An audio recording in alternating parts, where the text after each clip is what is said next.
It's the intro. You said to standardize it. It is week 6. Is that what you meant, Tom? You meant like that? Yeah, Yeah. perfect. Okay, good, We perfect. can have So a theme song too for next week to that just is the theme song. Yeah, okay. just I like it. everybody's like tapping on their desk at the same time. So it's week 6 of HAX Cam's Uncode series. Tom has all of them up on our YouTube channel. Thank you, Tom. Thank you all people that have contributed in the past.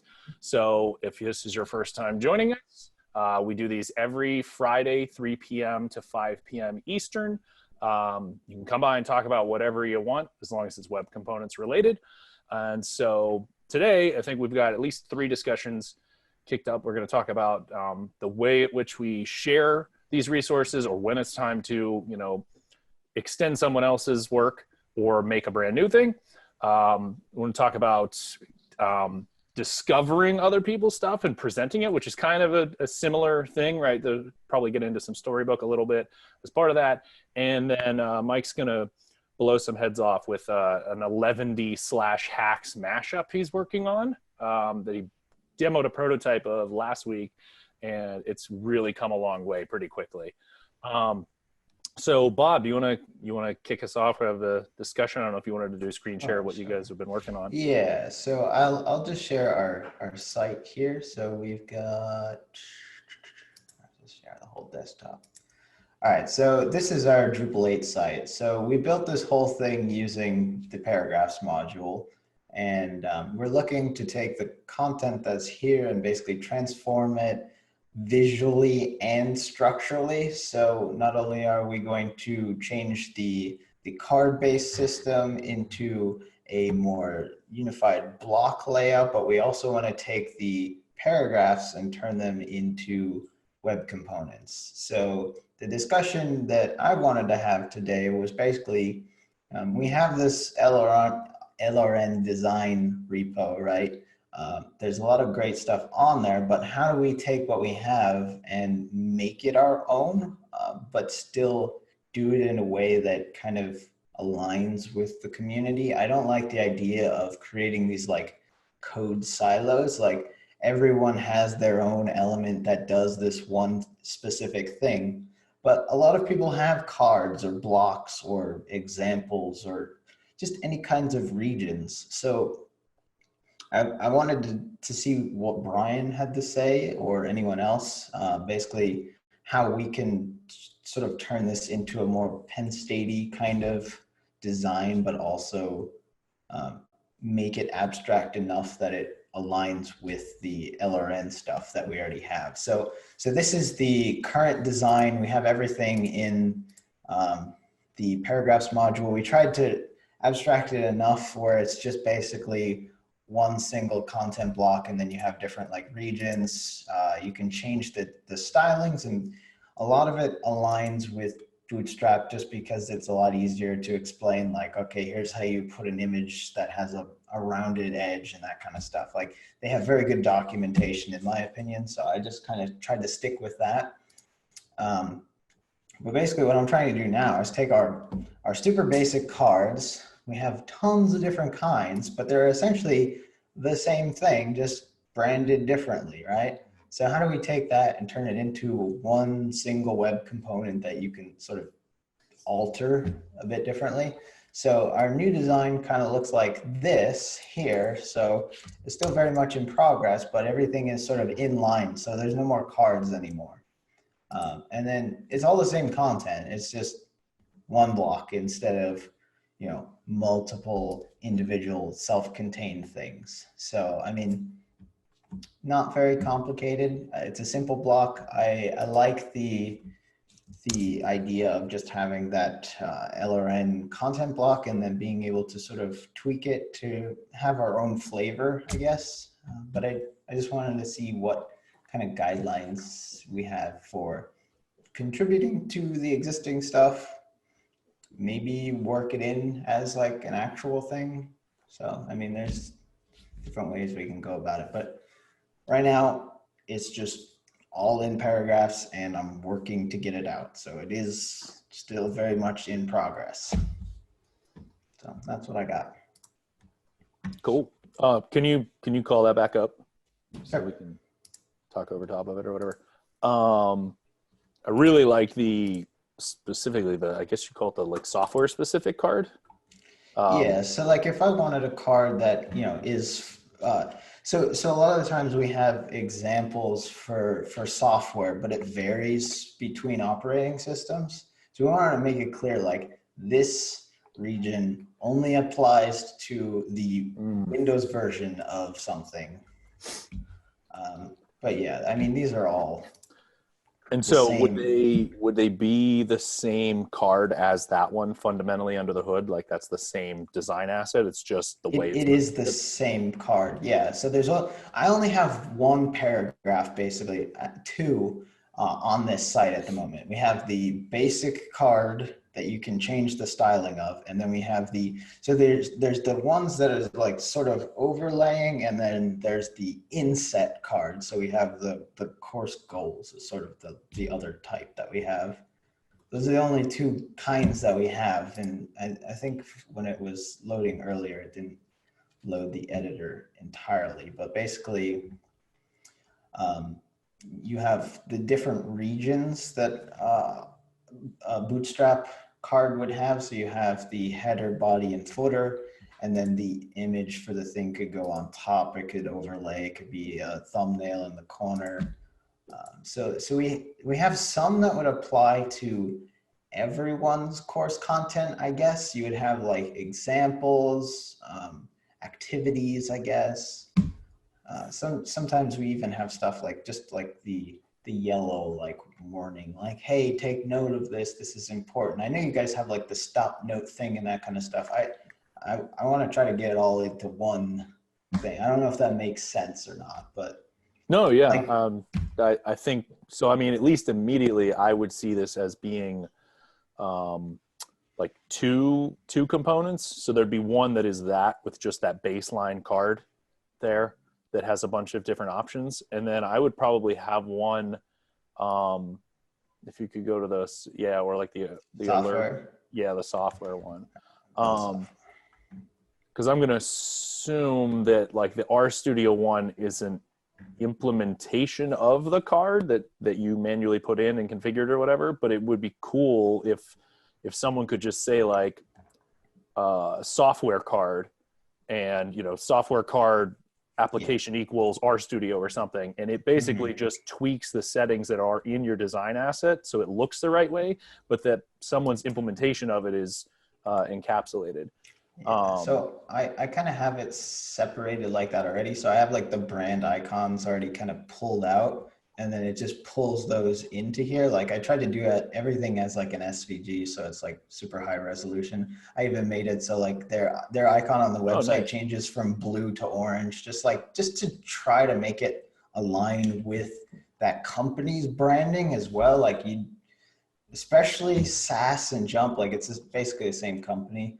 I know basically every company has to protect their brand, but they're very particular about how you put things on the web. I mean, we have to sign an agreement every time we want to use it on a certain site. So it's like, okay, so we want to display it this way. But yeah, no, I definitely get where this is separate from the normal ones. I think that totally makes sense. This is just kind of an overview of all of them. But we've also done things where so it would be kind of cool where if the RStudio code, the RStudio card also kind of displayed maybe the code region that we have, like code that you see in RStudio, especially like SAS and stuff, not the CSS thing, the other SAS. Yeah.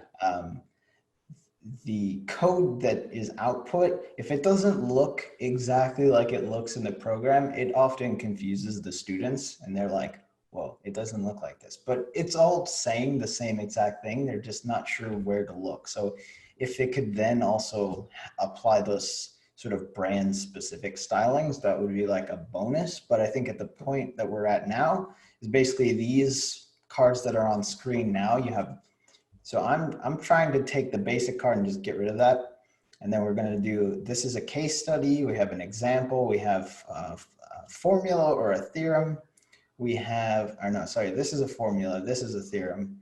And then we have the activity block. So the activity block also does some things with the styling. So it just basically changes the color to a different thing. So I mean, there's different stuff like that. I mean, you can go a lot of different ways, but we also try to have other types of elements. So we have alerts, right? And it pulls in the same sort of styling. We have highlights. Yes, that's what I'm showing now. Okay, so we have highlights that are, again, basically the same kind of It's thing. basically the card. It's just doesn't have the shadow and the box around it. Yeah. So I mean, I even tried to work in. So if people didn't like the card design, I just basically made it so you could just like turn off the cards and now you have like that. So that's basically what the new design is going to try to do, is basically just get rid of all the cards and make them kind of highlights now. So yes, I'm just gonna reset that. And then what else do we have? We have callouts, which are basically like inline cards. So there's a lot of room for consolidation here. So they're basically all the same types of things, just slightly different. But we wanted to carry this language across. Like a case study is always going to be blue, an example is always going to be green. I mean, that's just for our site. Like, it doesn't have to be like across the board, but that's how we're just doing things now. No, but if we had I wish Nikki was here for this because she's great at these things. But if we had, she made an accent card that's an abstraction of some earlier stuff that we had that was under the LRN design, whatever. That starts to attempt to get at some of this not exactly like this, but this type of like, hey, you've got what's basically someone would call a card or an area. What are all the different little, tweaks within that? So she has a lot of different booleans that can be applied to them. And then I don't think we let our instructional designers or faculty use that card. We like implement it in something else, and then they use that, which then has a instructional significance or whatever. So I mean, even down to like the colors, if there was some mapping of CSS variables, then you guys could have your color code that effectively, right? Like formula is orange, but if Eberly said, well, we use orange for something else. I kind of went crazy with the color palette here. So basically everything is kind of a shifted version. I took a pretty cool website. It basically calculates the different offsets for you. So I have an extra dark. This is basically the baseline. Then I have a light and then an extra light variant of all of these. So the highlight might be like the medium, and then the background might be the extra light. So I try to do like offsets, like very programmatically designing your theming. Like, you have a color that is the Penn State branded color, but then you also want different variants that aren't like official colors, but you still kind of need that. So, I mean, that's how we tackle that problem. But basically, these are just like overrides to just say like the bootstrap colors again. So you have like just, double dash yellow or double dash orange. Like you can override your own color for that. I mean, all the stuff that's on this site is usually, so these are all the variable names actually. So they're all PSU branded.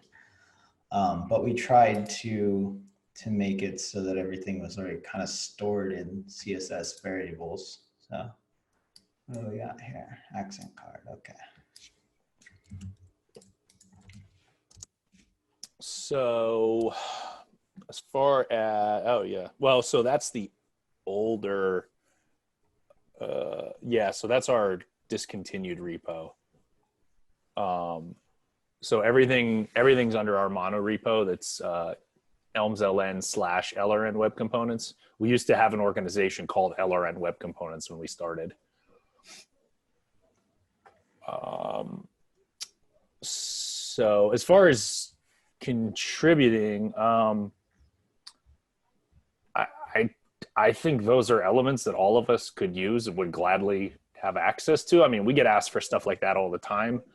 Yeah, I mean, there's definitely stuff that applies to us, but yeah, for sure. I think everybody who's teaching is going to want something that is an example or sort of like an activity or, just like highlighting like important notes or you need to read this or. Well, and I mean, I really like the software ones as well, because even if like we don't use our studio, if there's, I mean, I'm again, my mind immediately goes to like, this would be something in HAX. It has HAX wiring. Someone can pick from a list of options, right?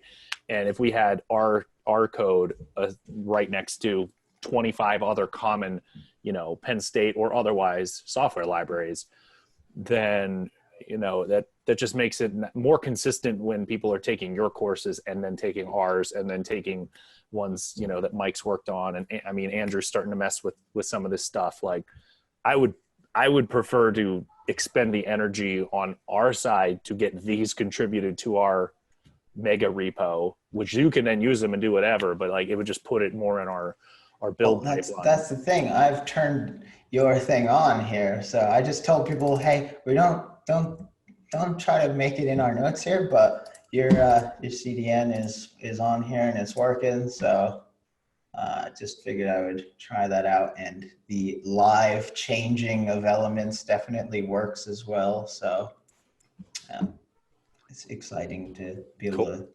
instantly see results. So it's often, I mean, for me at least, I like to see what something does before I download it and try to use it. So, being able to say, hey, here's a component and like it just loads in the page, like very helpful. So. Small but related tangent. So correct me if I'm wrong, but I feel like I remember at HAX Camp at Duke, Cassandra and Kendall were talking about essentially what you mentioned with components. Like they were talking about Red Hat components and how they abstracted the color options, so that if someone wanted to use like a Red Hat button or a Patternfly element button, they could do it or implement it in a certain way that uses their brand's color scheme. I mean, I could you like maybe talk about that a little more? I wish Cassandra was here too to talk about it a little bit. I can talk a little bit about it.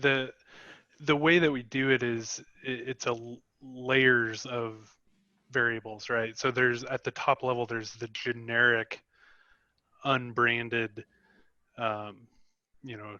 essentially top level declaration of a categorization of general things. It may be like we'll say card. Card is a great example because it's a block level.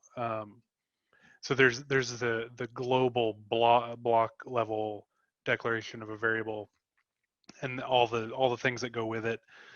And then you have like within a component, then you actually have two different slots. You have a theme level, and then you have a component level. And so what ends up happening is it gives developers the granularity to say, so like let's take colors, since you're doing colors. So like if at the top level, like the theme level, that generic one is set to a specific thing. So then the component pulls that in as the first order, in the cascade, and then the theme level can override that global one. So I think with our stuff, they tried to pick sensible defaults, and we've gone back and forth about like the sensible defaults originally were Red Hat theme. So, and I told him, I said it's not helpful when you have the global ones be the same as your theme, because then no one knows the difference. So the global ones, in the component on the card, you have the background set initially to that global one if it's set, and then your fallback is then the theme level. So if the theme level one is set, then that will override. And you're right, like if you think about the var in the CSS, it's really like it goes and I try to, this is where I always forget what it looks like, but it's like, I think it's theme, then component is the final fallback, but it's like theme, global, component, something like that. You'd have to look at this stuff. That's the one thing I don't really remember. But we went back and forth around on this but then it gives developers, you still have the hooks to get into that, but you can also define a sensible default in the component itself. So, if the majority of your cards all have the same background color, you don't want to have to define that in your theme and then trickle it down. So you define it in the component you're making. But then if you want to override it, you need a hook for that. So yeah, SAS needs a red background, whatever the little nitpicky things are. So you use the variable fallbacks, and then what you do is to get them to fall back, you just don't set the ones above. So it's using the cascade with variables, and a lot of times people don't do that. They override, they set it to one variable, and the problem is then you still have to override the variable down the cascade.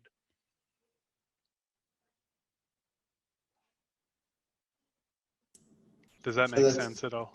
Yeah, that's sort of what I envisioned too. Like you said, you have the sensible color scheme. So like we chose these colors, but maybe they're not like I was trying to go for colors that actually had like psychology background to it. Like people associate this with that. How does this color make you feel?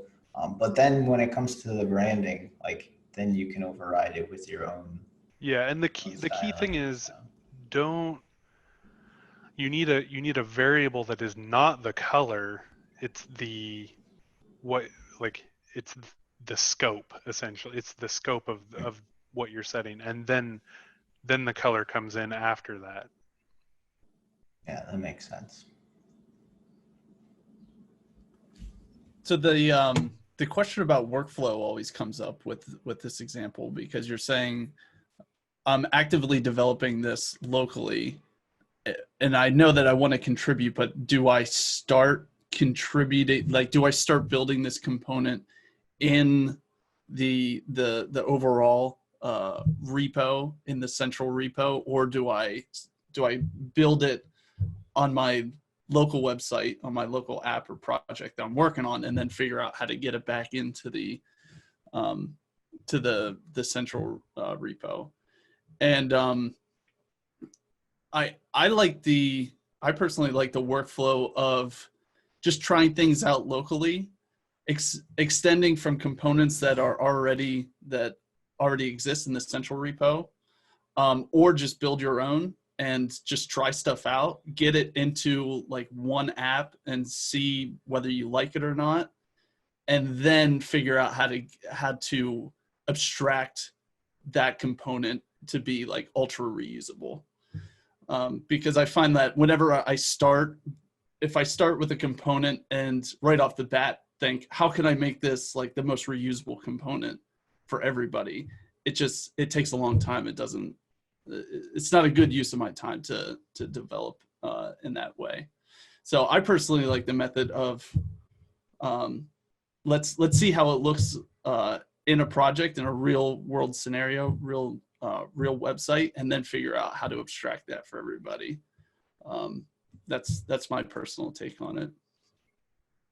And I would say from experience with that type of stuff, I think it depends on the maturity level of the repo you're going into eventually, because like with Patternfly elements, until you have a pattern of developing for that, it's all like you're going to bash your head against the ground trying to do things to follow the repo's way, when you could just speed up your development process and then help refine that by bringing something in.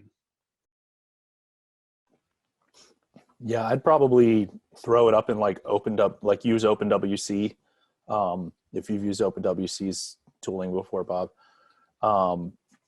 they have a really nice, like, just copy and paste this command and then it asks a few questions and you're off and running. So I'd probably put them in something like that. That's what Nara's doing as they contribute stuff to us as they're working on individual elements in these little repos, refining what the scope is of them. And then once they've gotten a bit of the like scoping of it figured out, and we bounce ideas back and forth, then they're pulling them into a larger repo with some other ones that they're working on.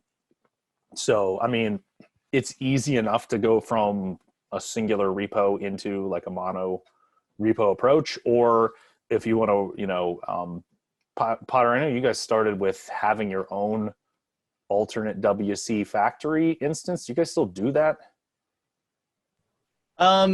Not really. It just became more of an inconvenience to have two monorepos. Although long term that might be where we want to go, but in what we found, that what we wanted to do was just get them into production as fast as possible to then iterate on them. So we just ended up copying and pasting elements between projects for the time being, which is definitely not a long-term solution, but it allowed us to iterate on components faster. Yeah, so I started this specific example with your WC factory. I just made a PSU stat factory and took the naming conventions of like, this is a content block, but aside from that, like I'm just kind of running with it on my own. And then I guess once we come up with something, just share it back. And then if you guys want to include it, you include it. If not, then we'll keep using it anyway. I'd say the only change I would see probably in including it after you get those up is like Nikki is a stickler for the names of things. So, yeah. or like making sure that any CSS variables that are in those elements have some parallel mashup with the simple color set that she worked on with ours. So I'd probably spin it up in your own WC factory or open WC, whatever you prefer. And then they're easy enough to move around after the fact. I mean, I would love to have them in our main repo, but there's also nothing saying if you have yours up and they're published NPM, or even if they're not and they're just on GitHub, we could easily pull them in and then ship them up to the CDN. I mean, it's not like we're not like power brokering the CDN to that repo. It's whatever you feel comfortable with working on, really. Plus it's easy enough to, so I guess how did you get that on that page actually? Did you just like copy and paste the little CDN snippet thing? You were talking about it last week. You had that code pen. Oh, okay. Just copy that into my Drupal theme as a library. Because you could, even if we didn't put it on the CDN, I'm not saying we wouldn't, but like even if we didn't, you could basically steal that entire approach. The repo that generates all of that is called unbundled web components. And so I just run a script that ends up doing that and adding in all the elements that we make, and they're published. But yeah, I mean, whatever you need so that we can get those, because I want them. Nikki didn't see them, but I want them. And then if I have them, Nikki doesn't have to make them. And so that will make her very happy, because our coworkers ask her for stuff like that all the time. And it has to get pushed down a priority list relative to, wanting a video player or whatever the thing is that it's competing with. So, and this is the beauty of this, is that now we can really scale all our efforts. So super excited about being able to have other people do cool stuff. I mean, this is the core of our content. So, I mean, I wanted to try to tackle this first, and it's super basic, but again, like it's something that we can get out quickly and then sort of work different things into. Yeah. So, I mean, you're in our Slack channel.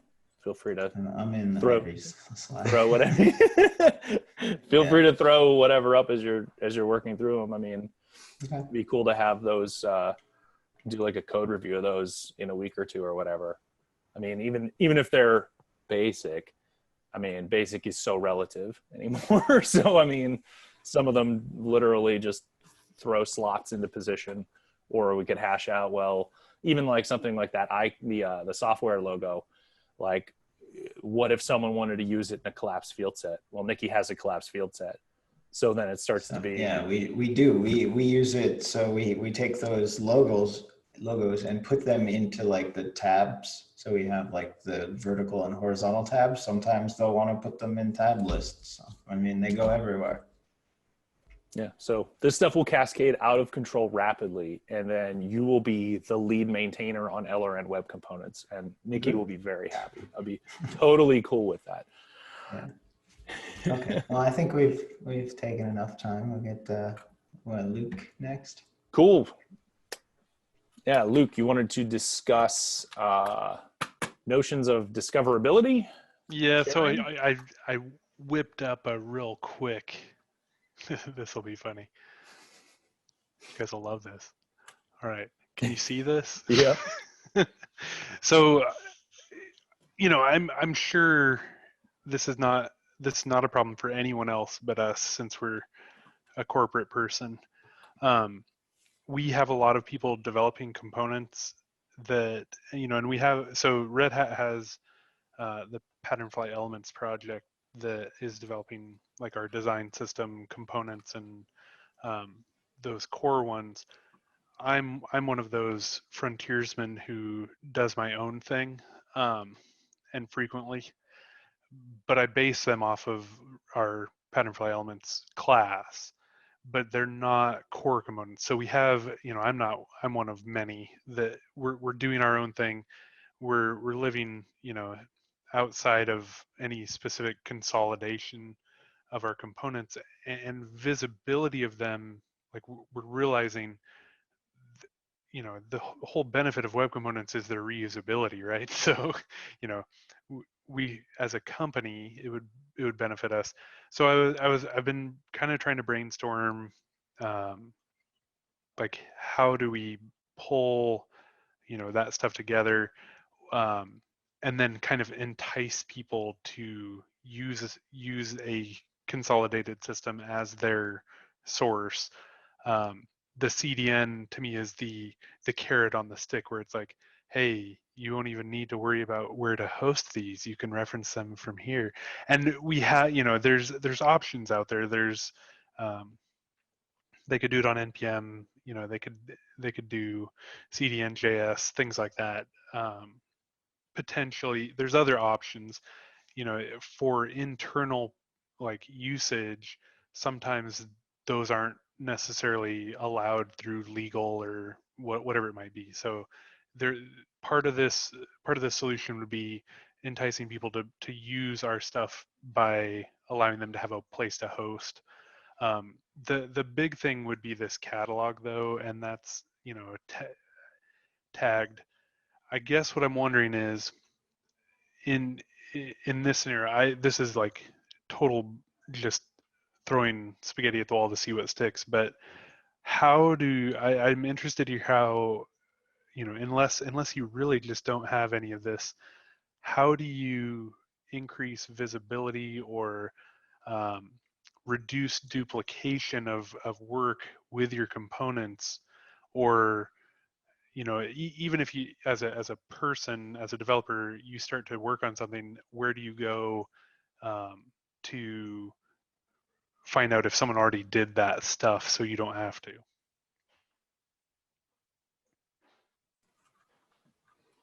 That's a good question. I'd say we definitely do have this as a problem space. I mean, the discussion before was Bob's asking what the best place to get a component loaded in, and he threw us a link earlier of like, should I extend this one? And then I went and looked at it, and it was one that we made like 3 years ago and basically abandoned. So there's definitely that issue of like, what do I use? What can I use? What should I use? Recently, we've been tackling more of the like, how would I go about using this? So when you say CDN, Luke, do you mean like someone references it as an import in their scripts? Yeah, so actually does their own builds and everything? This is where, like, these could easily be completely separate discussions too. But for me, the CDN to make it worthwhile, it has to meet people where they're distributing. So, you know, if it's distribution through NPM, we have like Red Hat has their own like NPM library that we can host. So, you know, we can reference things that way. But this would also be like, okay, you know, this person's supporting old browsers, so they can't use ES6 modules. So, you know, it's answering all those questions of like distribution, as well as like, so the CDN is the distribution solution, but it's not just here's your script, go get it. It's also here's the other ways you can implement this. You can bring it in through a TypeScript import. You can, you know, blah blah blah, and documentation, because the distribution method, sometimes people develop their own thing because, well, and I mean, this has happened to me, like UMD, our UMD modules for patternfly elements haven't always, like for TypeScript imports, because the stuff I use is usually TypeScript, sometimes they're not sufficient because the pathing is weird, or the naming convention that they use for the UMD, if there's multiple versions of it or something, TypeScript doesn't like, you know, it likes things in a one way for naming specifically imports. So for me, you know, being able to say, you know, here's a checkbox of here are the ways someone could consume this component is as important on a CDN, because then you like raising that visibility up to a developer and say, hey, can you, if you want to do this, why don't you add this build step to your production process, and having that surface more, so that we're neutralizing the playing field a little bit, so that, you know, anything in the catalog potentially could be hosted anywhere. So I think Mike and I talked about this, not on one of these, but offline, relative to making a registry that people could search and find, hey, I want HAX capable elements. Where do I go for that? And more or less landed on, well, we already published these on NPM. So what if we just used a certain keyword? NPM has a really robust API that's easy enough to query. And then what if we used that API to build a dashboard or, you know, singular web page that people could search or could go to and browse, but yet it is still meeting them where they are distribution wise via NPM, as Andrew pops in to just shake his head violently. That was kind of funny. Yeah, I like that. That was good approval there. Which is somewhat sort of related. I mean, we're kind of visualizing it a little bit for this purpose. So I've been working on this piece of HAX, which is taking, so this aspect isn't actually generated by Drupal anymore. It's a redonkulously complex web component called HAX element list selector, which we walked through a bit last week, but now it's actually working. Where I think it relates is what this is doing in the background right now is, other than chewing up the network, it's going and hitting a CDN and it's returning, come on you. It's returning every element it finds off of this CDN. So I'll go to the actual location that this is. It's basically this file. So we've started to have this file that's auto-generated by our tooling called WC-registry. And so it's just a big object that is the name of the tag and where this lives. So there we go. Now I'm finally finished. So what this little UI is doing is it's analyzing, it's loading up and then analyzing every single one of those components and finding things off of our CDN that use HAX. So in this case, it found, I could search for stuff that's just GIFs, see the additional details. And we started even working towards like, well, could this be something that you're actually visualizing the information on the CDN in such a way that anybody could use it? And this is not, HAX specific. Is there maybe some tooling that we need to run to do this analysis as well of, hey, here's the stuff on the CDN and here's all this metadata, as opposed to right now it's building it at runtime. which is why it took so long right there. But we're even getting into a little bit of the like, hey, do these have demos with them so I can see what it is, and building this out as a list to say, oh, okay, well, I want to see what a meme is. You can see a little demo, get a very basic here, copy and paste this, and it'll show up, or open it up in a new full frame so that you can see the whole thing.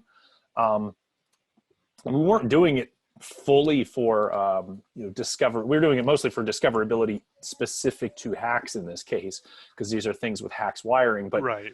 You could just as easily hit the custom-elements.json file and generate a very similar searchable UI index, which is kind of what like a pika.dev would have as well, right? So they've got kind of just their npm search registry is filtered out to I believe things that show ES6 capable modules. Yeah, there we go. Hey, there's an exact match. So do you mean like this type of centralized information data source sort of thing? Yeah, I mean, I think this more so like this would be part of it for sure, but also more of a webcomponents.org style where it's like, I want maps, like I want something with like Storybook in it. yeah, like, you want, it's more usage based than just library based, I guess, would be the difference. Like NPM, I think you'd have to do it off of tags, obviously, for NPM. But the idea would be, someone in marketing may have made a component that does a cool, well, like let's say meme generator or something with just Red Hat memes, and someone's not going to know to search marketing within internally. They're going to search for meme, and so the tagging is part of it. But I think as you said, like the CDN side of it is the distribution and how do you consume it on your site, or it's usage plus consumption. And the CDN, do you have, or are you assuming that you're going to have this specifically curated for, like, these are the ones that are on the Red Hat CDN? Or do you mean like anybody can just go out there and pull in web components? So the cool thing is, so this is something I've been given like the go ahead to kind of pursue some or all of this type of system and build it out.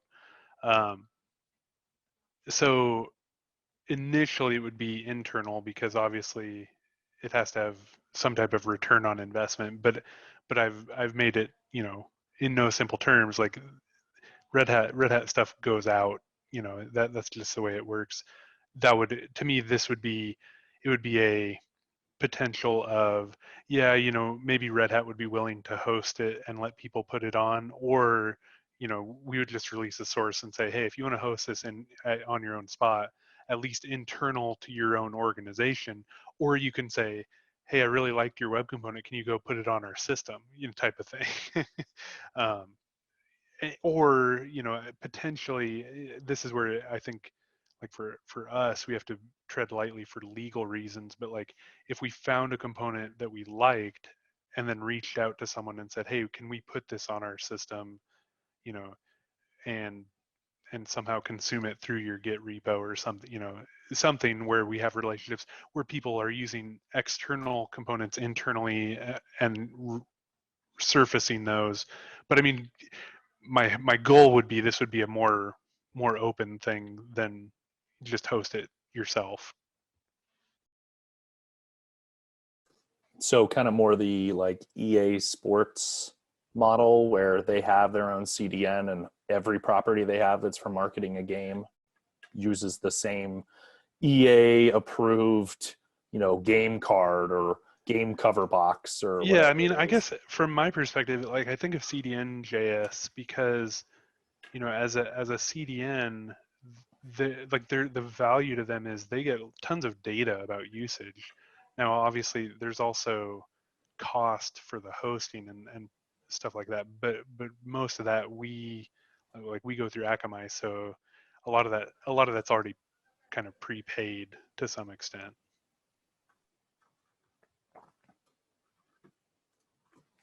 So we'll definitely want to hear more about working Okay. on this in the future. Okay. Yeah, I will come back with you guys. If nothing else, you can contribute or be guinea pigs. Yeah, totally. I mean, I think there's room for a missing, I'm going to just use air quotes, product right now that is a mashup of Storybook, of CDN JS type of a thing, and like a searchable registry like that. Yeah, what you're describing with webcomponents.org or Because whatever. I really like webcomponents.org, but it's not curated enough for my usage where it's like I don't really know what works and what doesn't. So if there's not the social aspect as much as, you know, for a corporation especially,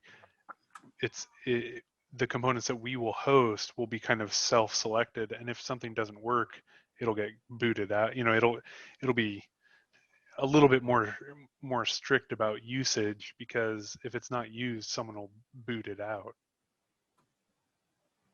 Or if it's not good, like if it doesn't work, we'll say. The third part of that diagram is something like totally optional, but is to have a web component development environment built into it, and that's like pipe dream at this point. but it would be like a Che hosted scaffolding for the respective component. You know, you want to build pattern fly element, here's the scaffold. It's the open, like it'd be similar to like what you guys are doing with what is it, open component WC library? Factory. WC Factory, yeah. But it would be like, I think Michael, actually, you had something that was, I think we went at HAX Camp, you had something that was like containerization and looking at that. So I've been desperately trying to find all the people internally to help me learn all the cloud hosting types of things I need to know as a front end guy to get this stuff done. But of course they're not front end. So when I ask them stuff like, hey, how can I get this? They're like, I have no idea. I don't do web stuff. So I'm trying to bridge that gap.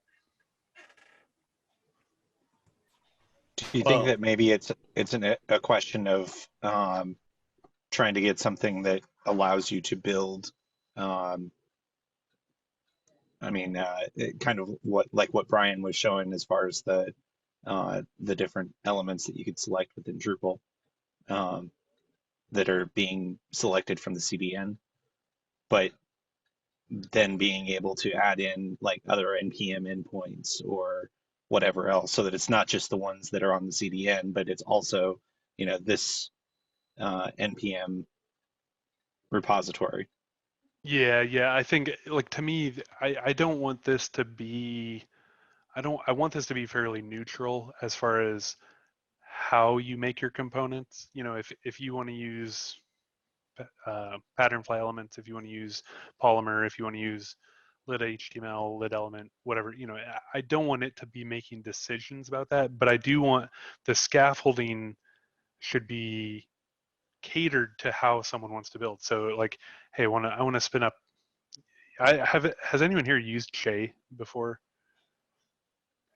You used to be called Code Envy, so it's a internet IDE.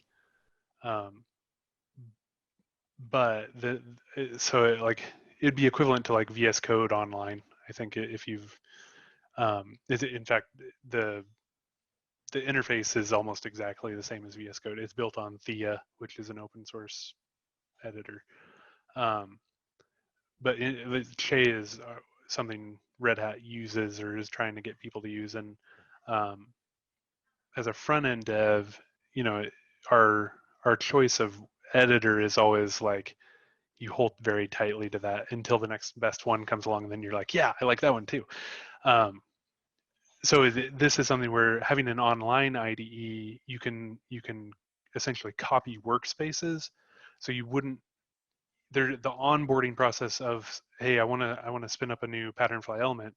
You don't have to tell them all the commands to run. You can just load the scaffolding, and they can just start editing whatever it is, JavaScript, HTML, CSS.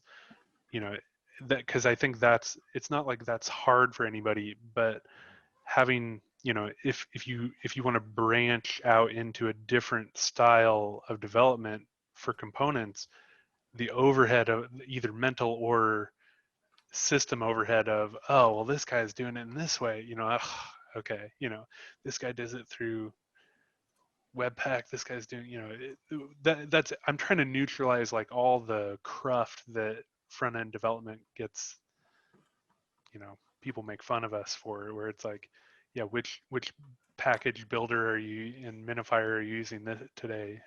And I blame Addy Osmani for that. I'm not gonna lie. Do you have you seen webcomponents.dev? Yeah. That was immediately what I was thinking of as far as the templates and starting points they have. Yeah, and there are things like, this is where it's like, to me it's a pipe dream, because there's stuff out there that does this, and Che is very heavy compared to some of these, because they are catered to like a web development environment, whereas Che is it's Eclipse based, so like Java, it's like, you can imagine, I said Java, You said like the you word. can imagine, yeah. And so but I think internally for me, I also want our product to compete with these things in a better way. So I'm like, I want to use it so that we can make it better. Anyway, so that's the other piece of it, and I think that it doesn't have to happen. I think the CDN and the catalog is a value to everyone outside of Red Hat. Cool. Yeah, keep us in the loop, and Mike will hopefully show you something that blows your mind associated with CDN. Yeah, I'm looking forward to this. That's why he keeps saying the word CDN. So, you ready to 1.1 TY it up? Is that what it is? 1.1 TY. Yep, 1.1 TY. 1.1 TY. I like it that way better.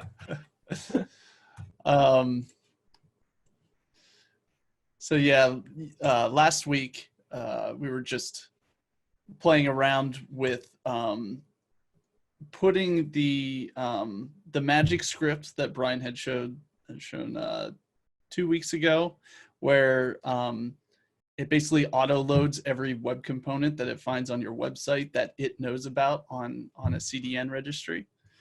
So what we did was we showed us putting that magic script on a static site generator called 11D, and then just putting web components on there, and they automatically worked. So this week we took it a step farther, and we wanted to see what it would be like putting the HAX editor on this site. So what HAX 11D, which is a starter project on the Elms. Oops, am I sharing? Yeah, you are. Okay, there's no green outline around my monitor for some reason. Anyhow, this is a starter project for that HAX 11D mashup.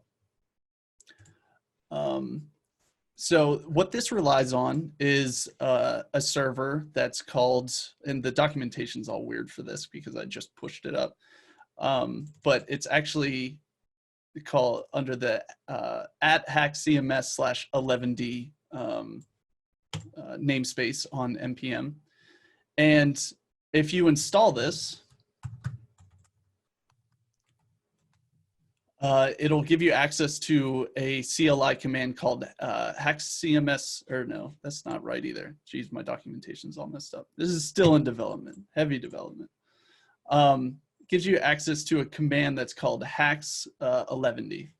And what that'll allow you to do is two things. It'll allow you to serve an 11D project, which will give you access to the HAX editor.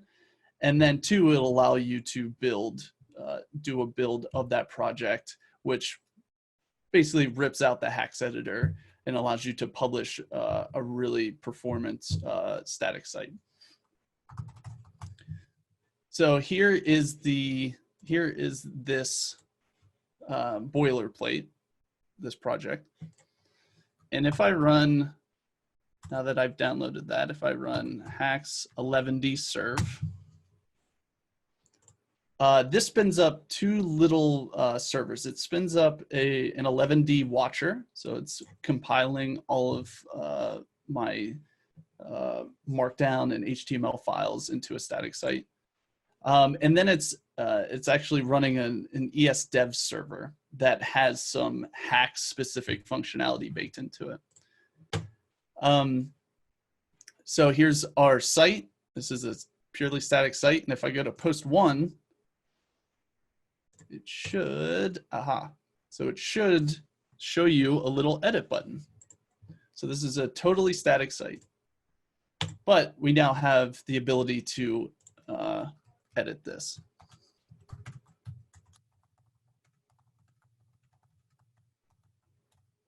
So that HAX magic. So we can add this. HAX magic header, and I'm going to hit save. And you can see that it's saved that to our file in our 11D file system. And then it recompiled, did a full rebuild of the site. And now here's my new site with that new content in it. So now what I can do is I'm ready to publish. I'm going to type HAX 11D build. This publishes a site to this _ site directory.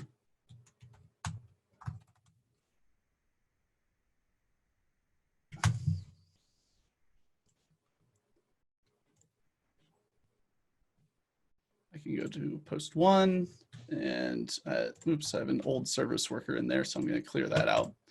But if I go to post 1, you can see that I have the new content without the editing button. So on this server, if I inspect it,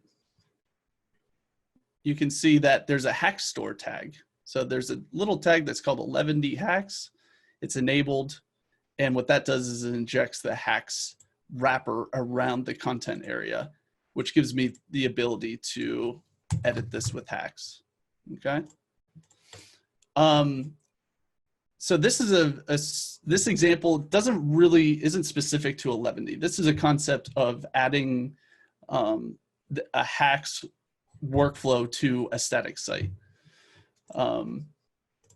So how we do that is actually pretty simple. We have the ability to tell it whether I want HAX enabled or not, first of all. So in 11D, I'm saying if there's an environment variable that's asking HAX CMS to be enabled, I'm going to return enabled, which in 11D land, this data is like global data. So anything under HAX CMS enabled, it's going to turn that into an actual variable that I can use in all of my templates. So in my template, this is for the posts template. I have a web component that has 11D HAX, and it's it's printing that HAX CMS enabled attribute there. So if it's enabled, it's going to get an enabled attribute. If it's not enabled, then it's not going to get anything. And basically, this web component won't render the HAX editor in it. And if we look at how, let's see here.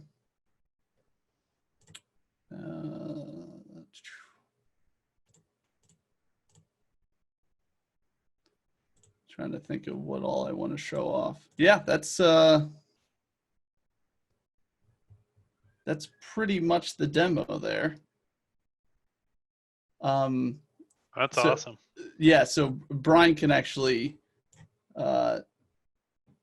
elaborate on what's going on with the web component specifically in this demo. So I guess there's two things here because we've never talked about import maps before.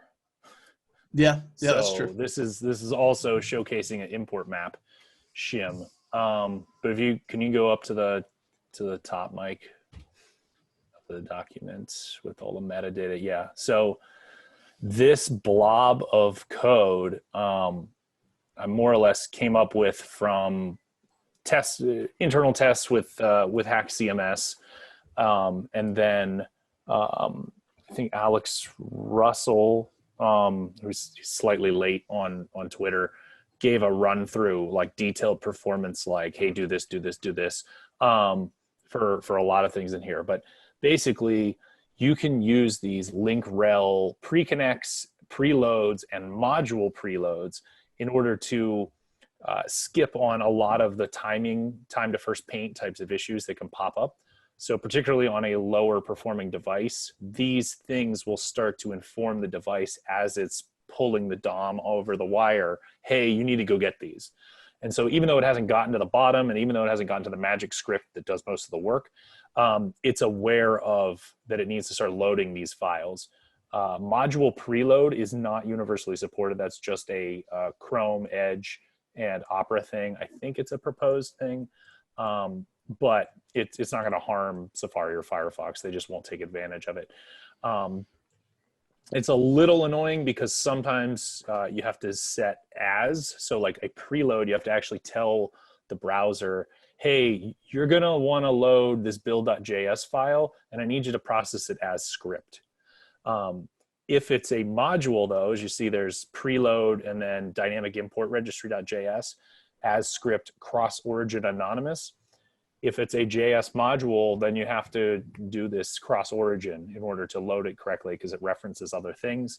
Or in the case of the WC registry.json, you see it's as fetch cross-origin anonymous. That wasn't a really annoying one to figure out.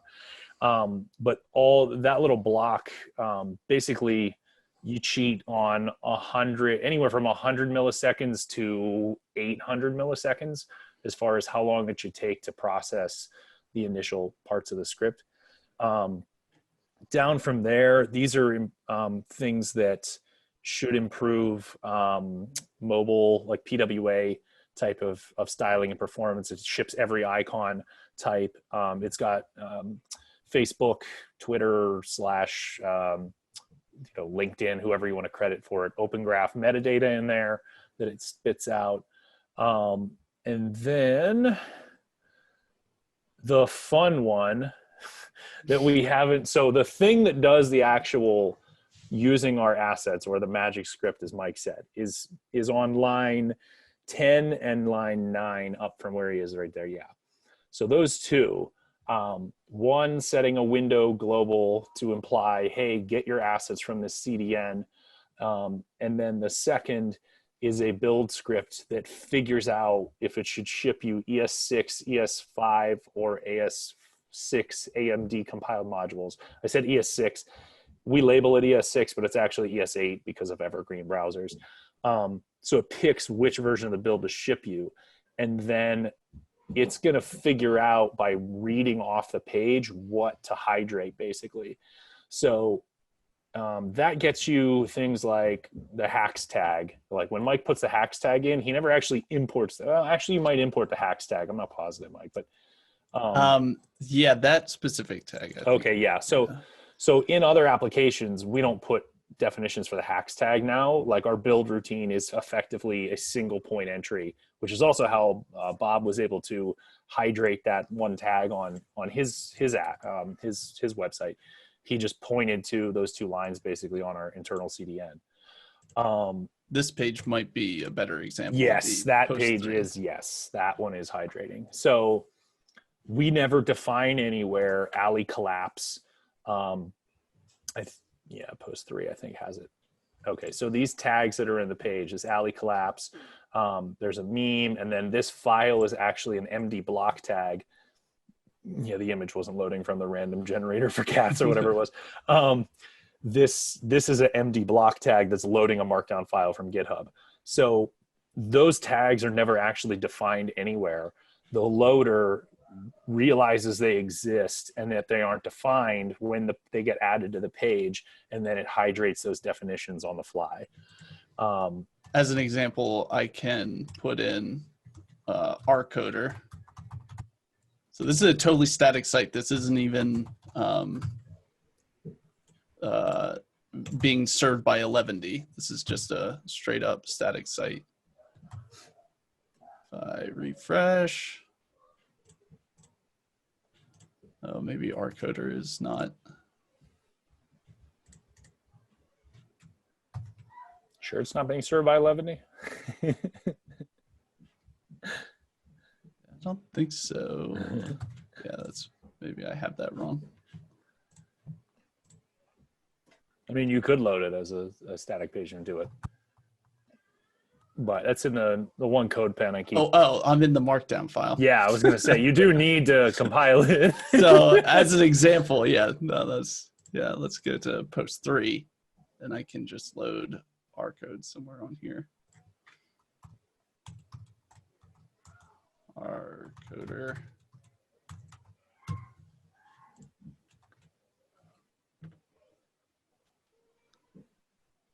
And it's loading.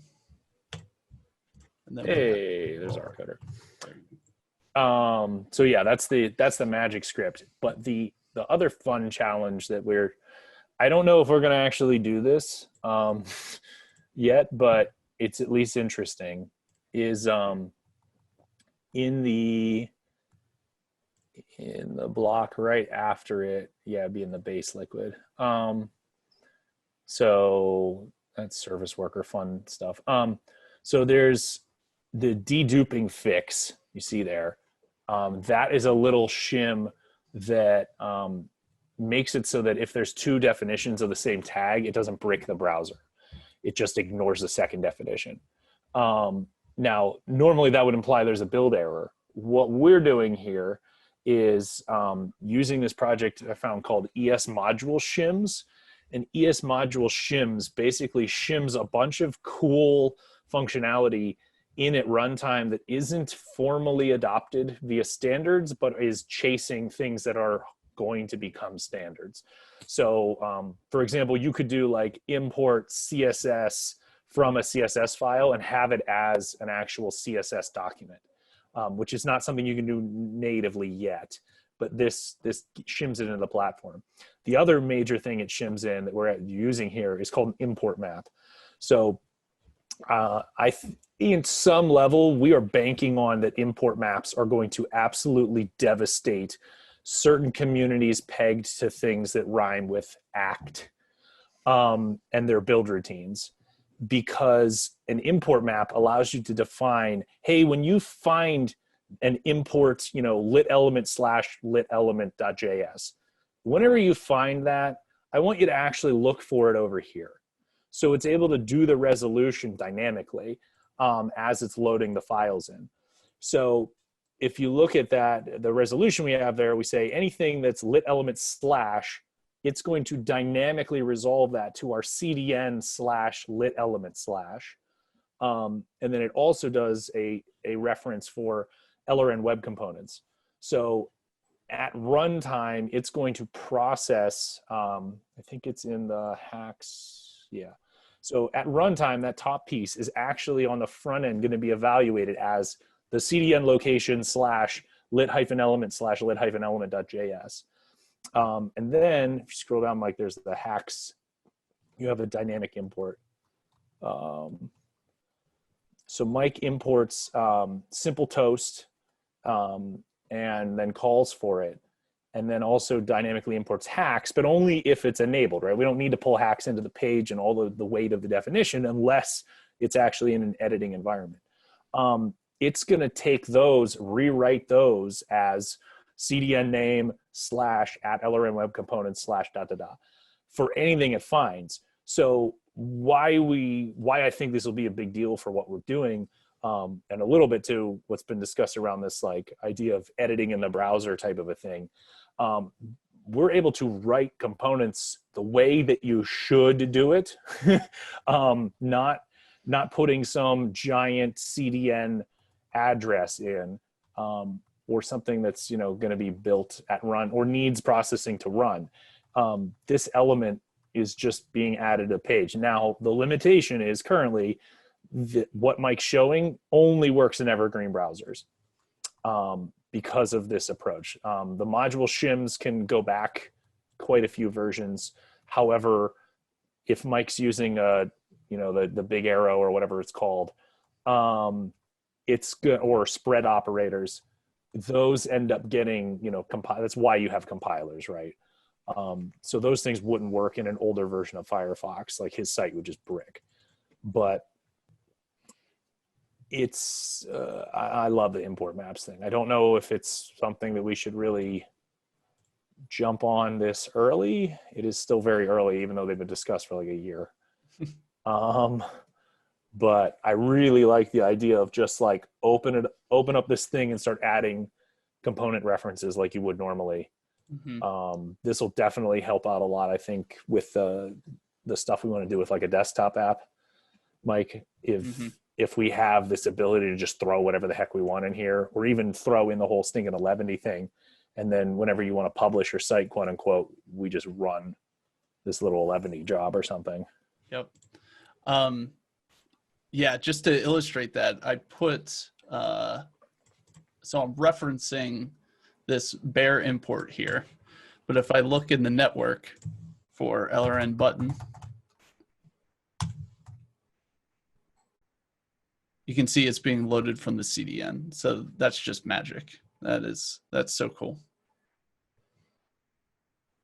Whereas before, you would think what would have to happen is that you would have to have this installed locally, and then you would have to run a build for your builder to go into your node modules directory, pull it out, and generate a big bundle that your browser could load.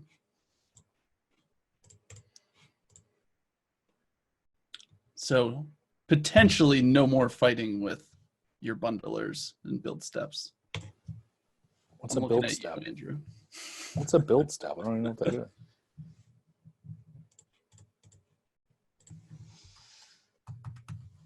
So yeah, that is HAX 11D. Check it out, try it out. It's just pretty much a proof of concept stage right now, but it's pretty cool. Yeah, that's awesome. Yeah, I might find some students that are interested in doing side work and just send them at it to make little mini sites and give feedback on the developer experience associated. Because it just, all you'd have to do is make a folder, right? You make a folder with like post.md and you put that stuff at the top, and now you have a new page. Right. So yeah, it'd be pretty sweet if we even just added a button or something that create new page. Yeah, like create new page, and then set, has a field for title, and literally all it does is makes a new folder and puts that little bit of head matter at the top, right? I mean, you throw those two things in, and some of the other it builds the sitemap.xml, rss.xml, robots.txt, and a service worker that should work when we push it out to an HTTPS environment. We still have to test it. But it builds those dynamically. Every new item that you add, that stuff just happens. Most of what I just described is like reasons we were working on HAX CMS. And I was able to port all that knowledge over to this in like 3 hours or so. So I still don't know what this is for yet. It might be for our own internal purposes to make little static sites very rapidly. Yeah. Well, the audience that this would definitely hit is the developer community. Somebody that's looking, to put up a blog really easily, that would like a medium style editor. That is exactly what this project would give you. Yeah, this might be our more, hey, you want to do the things that HAX CMS claims, but you don't want to have to make a whole stinking theme in our MobX state management world. Just make this static site, you know, and create some little building block type of ways of assembling posts and whatnot. Exactly. Or I wonder if we could tie that in somehow. It's the only thing. Unfortunately, Colin's dropped off. He's the one that would be like, "Oh, Liquid's super easy," and meanwhile, I was struggling with getting certain things just working that would have been easy for me to do had I had access to, you know, or template literals or whatever. Luckily, 11 supports like 18 different languages, so templating languages. So is that you're in luck? Oh, you used the word lucky. Oh, that's interesting. Lucky, because I was choking on something called nunchucks for a solid hour, as I had no idea what that was. And it was like, oh, just get this plugin, and then you have RSS support. And I was like, oh, sweet. And then it's like, I can't process this. I'm not a nunchuck file. Like, what the heck is a nunchuck file? Dude, you don't even use Pug? I don't even want to talk to you right now. Another one, yeah. I don't know. All right, so does anybody have anything else they want to talk about before we sign off for the day? Well, Colin's cut out, so I guess I won't show the stuff that pertain to him. You should just show it and then tell him to watch a recording. I'm totally cool with Like that. out of spite? Yeah. I mean, I guess I could. Yeah, you could do that. Do you want me to do that? Yeah, I like when people spite him, so that's fun. Oh, God, you're awful. Hold on a second.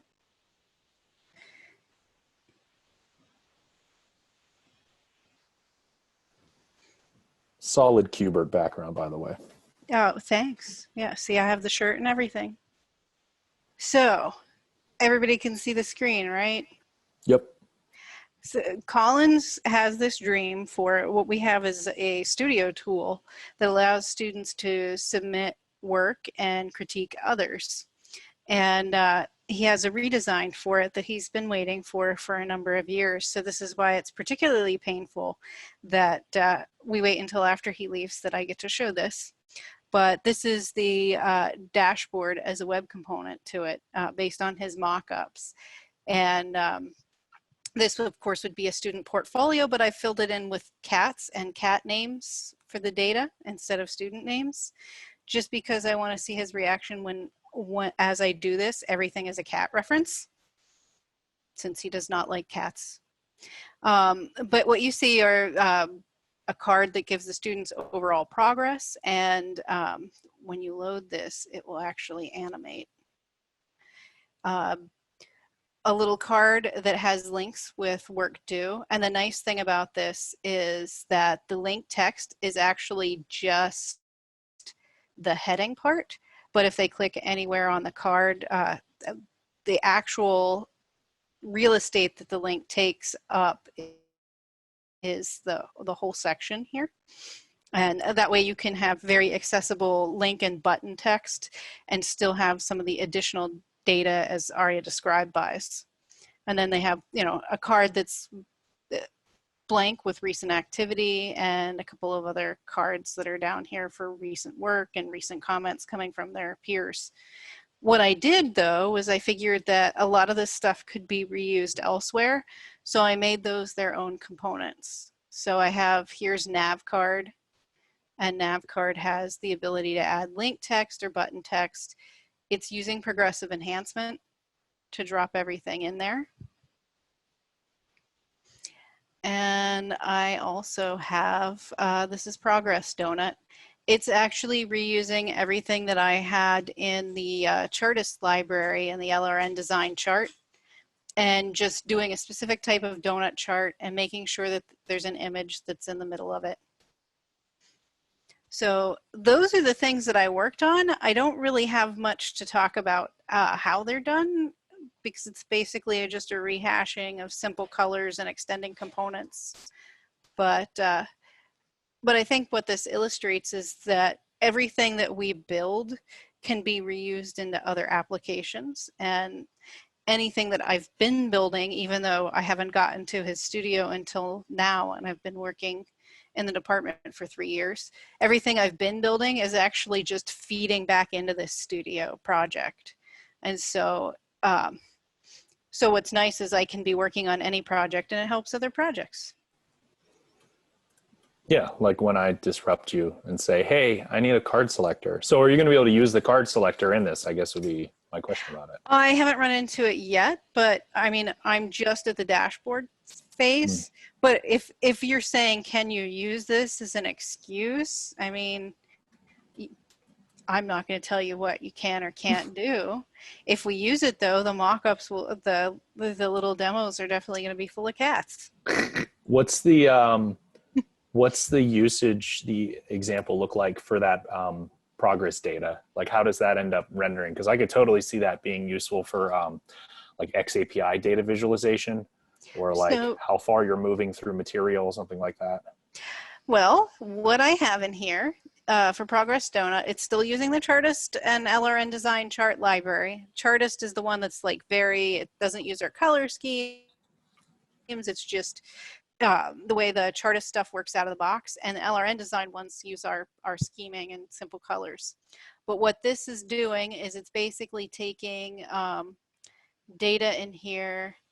Here's the array of complete items, and there's a total.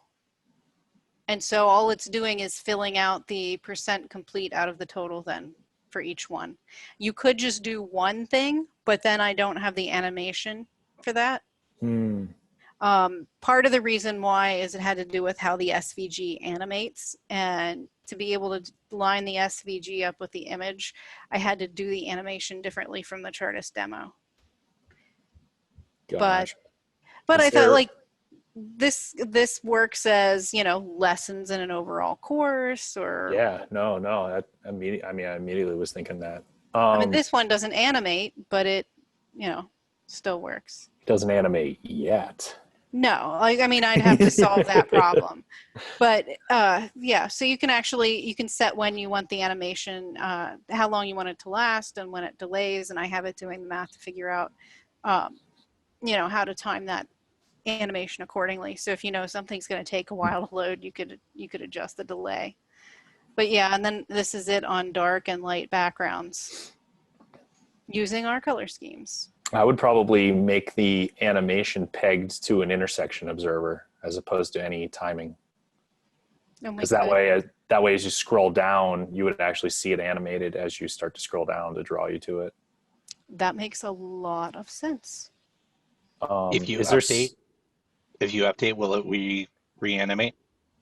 Yeah, if it updates, it should reanimate, because it's using the onDraw object on Chartist. So the animation is tied to when that chart redraws itself. Our data, as the data changes, it should change. Now the only thing about this one is it's not using the progressive enhancement, because I didn't know what kind of, while the Chartist and LRN Design chart can use progressive enhancement, I didn't know what kind of data I would want to convert into that. Like whether we should do that as a table, or if it's a list of items with a total. I mean, yeah, that was going to be my next question. Is there some way of getting that color data either in or out so that you could have a little list below it to be like purple 10% represents, you know, whatever. So that's another thing, like doing an actual legend is not part of the Chartist library, but that's also kind of on my list of things, is to pull that out. And I'm already creating this actually might still even have the table hidden in the background, because the other two components do, where you have the option to show the table below or hide it. So I could put those colors in the key with the table, and that might be the best way to do the legend, because if I have to try to drop it into the SVG, then I have to worry about where the other SVG items get drawn. But down in the table, and then having show table, or having a legend mode that shows the legend as a list if you don't want to show the table, might be the best way around that. Yeah, I was thinking if you could you could make some composite that you dump in or point to a CSV file or something, and it presents it right here. Okay, it presents it as a table, but then also makes the table and legend match what the little data set thing is. And because Chartist, the LRN design stuff I've done and the Chartist stuff will take a CSV file, it could do nice. that. Yeah, those are already wired to do that. With this one, I'm like, do I need to hook something up that has it, or can I just pipe the data in? But I could potentially just expand on that one as well. Yeah, that could be a cool, like, I don't know what that would be called. Maybe we I mean, it's worth revisiting and replacing some of that LRN design hyphen whatever the heck it is, because I mean, our mental model shifted 2 years ago from when we were thinking of naming stuff that way. But that could be, I mean, that could be killer if you throw it into HAX as a little, like, visualize this data type of a thing. Yeah, and this is just one, like having those circles. You could do that with anything in the Chartist library and how we want to render the data. All this gets you is it's basically giving you the picture and the animation, which the animation could have still been done in the other stuff, in the existing wired up Chartist stuff. So yeah, that is what I basically worked on this week. Aside from the other stuff that I was doing with you. Which I got working. You missed that part of the demo. I know. So now that works in Drupal correctly. So. And it's nice and pretty, isn't it? It is pretty, yes. See? Now we just need to get me onto HAX theming. Yeah. So I'm gonna stop maybe sharing. 11D theming. You know, I keep thinking, you know, maybe that's the better way for me to try to develop a HAX theme. Maybe. I'm just trying to find a good. Yeah, I'm trying to find the best workflow to be able to do that. It might be. I mean, from a prototyping perspective, Mike, what do you think? Because the issue that we're running into is the same one we've had with students and the same one Andrew had, right? It's like, hey, I want to add this custom element. Well, if you do it via a normal way, like the way that we do our build routines, it's simple. But the intermediary step where you're doing the development, but you need an environment that actually is responsive, is really clunky to get wired up. Yeah, I'm definitely having issues with that part of it. You're muted. You're muted. Still muted. Muted. I think the developer experience for the 11D is a little bit better, just because it's built on the ESDev server. If we're doing like the import maps, that makes it even easier. That really eliminates a lot of the build step headaches. So yeah, I wonder if we could have just a alternate version of that's almost specific to theme development, that you run some command and it has your entry point be slightly different. If we have divergence with the import maps thing. Or at some point, you guys need to give me some quality Nikki time to get me going. I do, yes. That can be next week. Plus, like, they're developing all this really beautiful shit, and I want to know where it's hiding so I can touch it. Who, me? Or yeah, you and Chuck are developing cool stuff that I don't get. I mean, I get to see it here, but it's like, oh, look, here's something that's really nice and pretty, and you can't have it. Right, she wants that theme, which I will also be curious to see how the new loader and the import timing stuff impacts the performance of the ODL theme. I see. Because it should tick it up a decent amount. Yeah. That's a good question. I didn't show it, but Chuck did revamp like a one-page site in the 11D model, just by going and grabbing old elements from that theme, not the theme itself, nice. but elements within the theme, and he did it pretty quickly. So nice. I'll have to see how his whole experience was on Monday. And Bob, just from like a workflow perspective of like the way that they've worked on that theme, Chuck was kind of off on an island working in some other repo, and then we're like back and forth with the main repo getting fixes in, and then it's still its own thing. But honestly, Nikki, I think if we renamespaced it and you converted some stuff away from Polymer to lit element, we just pulled a whole stinking theme into the LRN components repo. I mean, that theme's just fantastic.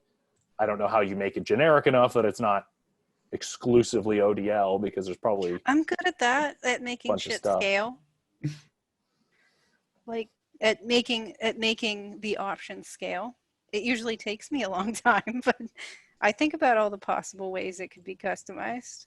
I know. And Collins wasn't here, so now he doesn't know how far you are in What? progress of that. You can just make it up, I guess. It sucks to be Collins. He's gonna think all of his students have to be renamed to cat names. Nobody tell him about the cats. That would be a really good. This is going to be an even better gag to get more of it done in cats. So there's a thing for you, Nikki. I like giving you ideas for the thing to work on for next week, right? Yeah, because you hate me. Yeah, so in Elms, there's a thing called FERPA filter.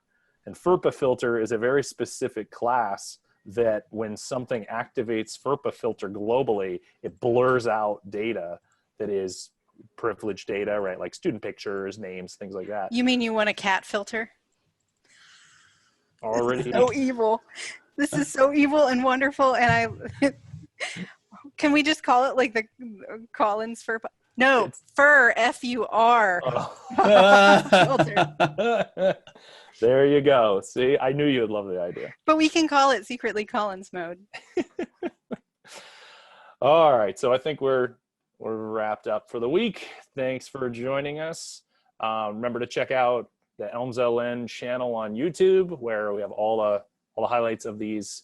If you ever want to join us, you can join us on the Elms LN Slack channel, or go and look at the HAX Camp Twitter account, which usually broadcasts links about how to get access to it. We do hide the password and things so that we don't get bombed while we're doing these. But thanks everybody for coming. Thanks Bob for showing that, Mike, Nikki, and we'll see you next week.